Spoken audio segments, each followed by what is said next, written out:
21세기 민족일보 TV 뉴스 브리핑입니다. 총 5편의 뉴스를 준비했습니다. 4월 26일 첫 번째 소식입니다. 중 전함 세척 남중국해의 동시 취역.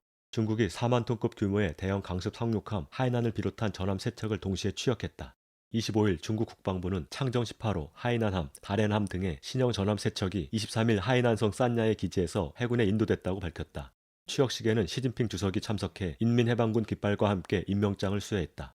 창정 18호는 기존 공구 사형에서 소음을 줄이고 미사일 공격의 정확도를 높인 핵 잠수함이며 대규모 상륙 작전을 지원하기 위한 강습 상륙함 하이난은 헬기 30대와 병력 수백 명을 실어 나를 수 있다. 대형 구축함 다롄은 대공, 대함, 대잠 능력을 갖추고 항공모함을 호위하는 역할을 할 것으로 예상된다.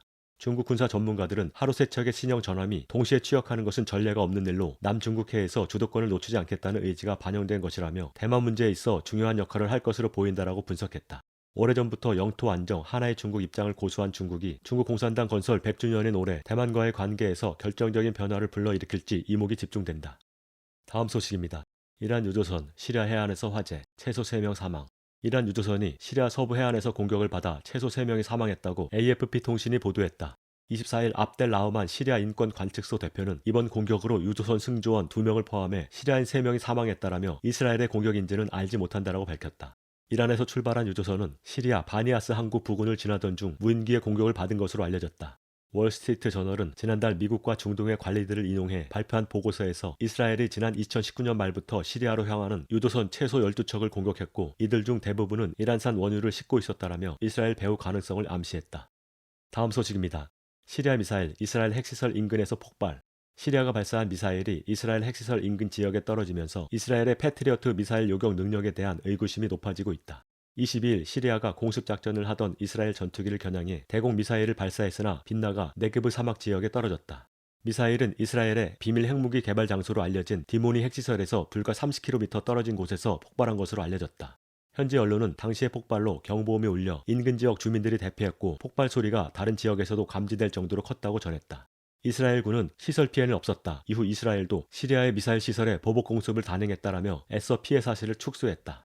한편 이번 사건으로 이스라엘군이 시리아 미사일을 패트리어트 미사일로 격추하지 못했다는 것이 드러나 방위태세에 비상이 걸렸다. 이로 인해 이란과 신경전을 벌이며 전쟁 위기를 조성한 이스라엘의 군사적 공세가 한풀 꺾일 것으로 예상된다. 다음 소식입니다. 펜타곤 트럼프 퇴임 직전 군용 네트워크 이양. 24일 워싱턴 포스트지는 1월 20일 트럼프 전 대통령이 백악관을 떠나기 불과 몇 분 전 펜타곤이 플로리다 소재 IT 회사에 수십 년간 사용된 적 없는 군용 네트워크 대역폭을 관리 권한과 함께 넘겼다라고 보도했다. 보도는 글로벌 리소스 시스템사는 이전에 이미 펜타곤이 소유한 175만 개의 IP 주소를 요구했으며 이는 수주의 가치를 지니고 있다.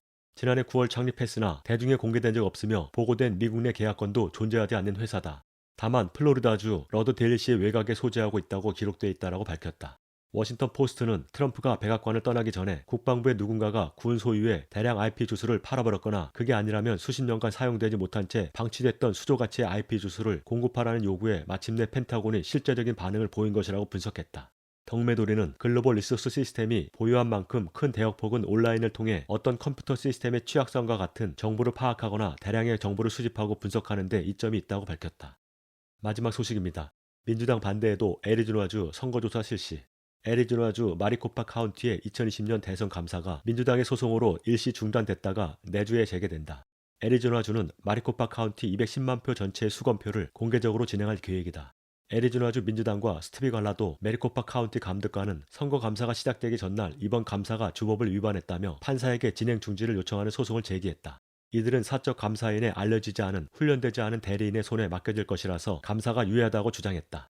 이에 대해 캐런 펜 애리조나주 상원 의장은 상원의 절차는 안전하고 공정하며 초당적인 검토가 있을 것이므로 우리는 투표의 신성함을 지키고 있다고 반박했다. 또 민주당이 계속해서 감사에 반대하자 무엇을 두려워하는지 심각하게 고민하고 있다고 말했다. 한편 트럼프는 민주당은 재검표를 중단하고 투명성을 높이기 위해 73명의 변호사를 애리조나로 보냈다면서 왜냐하면 그들은 자신들이 무엇을 했는지 알고 있기 때문이라고 비난했다. 또 애리조나 주지사와 마리코파 카운티 의원들은 무엇을 숨기려고 하는가라며 2020 사기 선거의 진실이 밝혀지지 않는다면 마치 국경이 없는 것처럼 우리는 위대한 국가가 될 수 없다고 말했다. 그는 깜짝 놀랄 만한 결과가 나올 것을 예상한다고 덧붙였다. 4월 26일 뉴스 브리핑 마칩니다.